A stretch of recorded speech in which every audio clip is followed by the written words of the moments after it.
Hey guys, welcome to Initiate Scientia where science meets you. Be cool, comfortably watch our videos, and all the best for your upcoming exams. Stay safe and be healthy. Jamaican Fragment, written by A L Hendricks. A L Hendricks is a prolific writer. Some of his short stories appeared in the issues of the magazine Focus.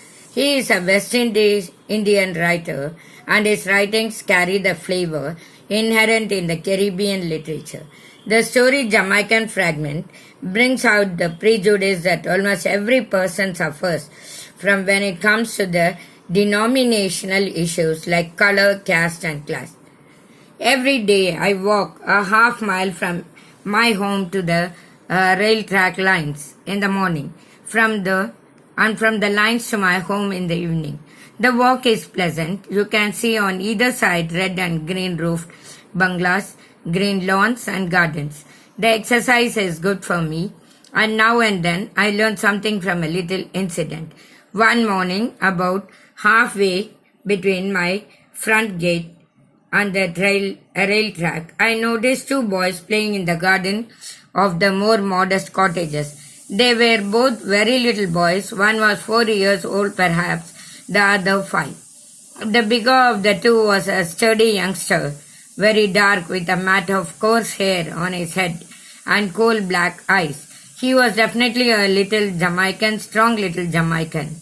The other little fellow was smaller but also sturdy. He was white with hazel eyes and light brown hair. Both were dressed in blue shirts and khaki pants. They wore no shoes and their feet were muddy. They were not conscious of my standing there watching them they played on. The game, if it could be called a game, was not elaborate. The little white boy walked majestically up and down and every now and then shouted in a commanding tone at his bigger playmate. The little brown boy dragged on quietly behind him and did what he was told. Pick up that stick. The dark boy picked it up. Jump into the flowers. The dark boy jumped. Get me some water. The dark boy ran inside. The white boy sat down on the lawn. I was amazed. Here, before my eyes, a white boy, for they were little more than babies, was imposing his will upon a little black boy. And the little black boy submitted. I puzzled within myself as I went down the road. Could it be that the little boy, a son of a house servant? I asked myself. No, they were obviously dressed alike. The little dark boy was a neighbor's child. I was sure of that. Then how was it that he obeyed so faithfully the white boy's orders? Was it that even as a boy he sensed that in his own country he would be at the white man's beck and call? Could he make a difference between himself and the white boy? And could he think that he was going to boss over the black man? I could find no answer. I could not bring myself to believe such a thing, and with my own eyes I had seen a little dark boy take orders from a little white boy, obviously his social equal, and younger and smaller. Were we as a race really inferior? So inferior that even in our infancy we realized our deficiencies and accepted a position as a white man's servants.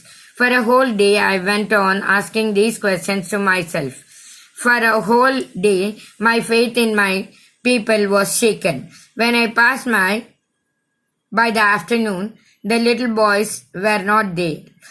That evening, I thought deeply on the subject. The next morning, the boys were there again, and a man was standing at the gate and watching them. I stopped and looked just to see what the white boy was making his little servant do. To my surprise now, the dark boy was commanding, while the little white youngster did everything. The little dark boy was striding imperiously up and down the lawn, while the white youngster walked abjectly behind him. Get me a banana. The little boy ran into the house and reappeared shortly with a banana. Peel it for me. The little white boy peeled the banana and handed it to his dark master. I saw it now. It indeed was a game I had played as a child. Each boy took it in turn every alternate day to be the boss, the other, the slave. It had been great fun to me as a youngster. I smiled as I remembered. I looked at the man standing by the gate. He was a white man. I remembered what I had thought yesterday. He, no doubt, I thought to myself, was wondering if the black race is superior to the white. I laughed gently to myself. How silly we grown-ups are to misinterpret a child's action. This man, I said to myself, will be worrying all day. Perhaps he thinks the blacks will in the end rule over the whites. Now I will try to clarify and drive away all the doubts from his mind. Perhaps you are thinking that one day or the other the blacks will rule over the whites. I know you do so, for you just saw how the black commanded the white. But gentlemen, don't have any such wrong notions, for that's only a game. Just yesterday I saw the little white boy commanding the black boy. Only grown-ups are silly, aren't we? Said I. The man was surprised at my outburst. He looked at me smiling. I know all about the game, he said. The boys are brothers, my sons. He pointed to the fair brown woman on the veranda who had just come out to call in the children. That's my wife, he said. I smiled. My spirit laughed within me. This is Jamaica. I said to my heart, this is my country, my people. I looked at the white man. He smiled at me. We'll miss the train if we don't hurry, he said. Hit the subscribe button and also press the bell icon to get instant updates of the video that we post. Thank you.